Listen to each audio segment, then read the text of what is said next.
رئیس دادگاه عالی تاجیکستان گفت پرونده اسمت‌الله عبدالله‌زاده رئیس پیشین فرودگاه بین‌المللی دوشنبه که به تصرف میلیون‌ها دلار گمانبر بود به دادگاه نرسیده است. رستم میرزازاده رئیس دادگاه عالی تاجیکستان روز 12 فوریه در نشست مطبوعاتی در این باره تفصیلات داد. عبدالله‌زاده این حال پروندهش به سود وارد شدگی نیست. در محل بررسی قرار هم ندارد. عموما حوزه پرونده در سود وجود ندارد.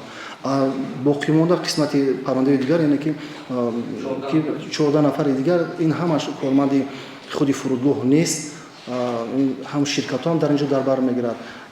نسبت دیگر کارمندان فرودگاه در مجموع 14 نفر بنابر پرداخت گردیدن ضررهای به فایده دولت رسانیده شده 217,147,148 سومانی نسبت آنها جزا در نمود جریمه تعیین کرده شده است. یعنی ضررهای به دولت رسانیده شده پورا برقرار کرده شده است.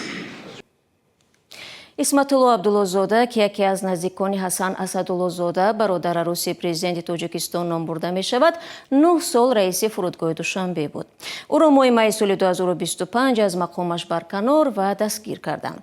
دفتر مطبوعات پرزیدنت تاجیکستان آن روز نوشت که عبدالله‌زاده و معاونان او در رابطه با سنجش مالیوی و آشکار شدن کمبودهای جدی در فعالیتشان از وظیفه ها آزاد کرده شدند. آژانس مبارزه با کورپسیا چند ماه بعد گفت عبدالله‌زاده و چند زیردستی سابقش به تصرف 1,245,000,000 سومانی معادل بیش از 100 میلیون دلار گمانزد هستند.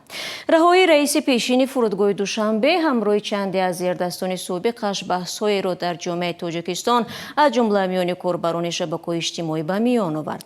برخی آن را اجرای عادلانه قانون و بعضی دیگر بی‌سابقه و ضد اصول عدلیه نامیدند.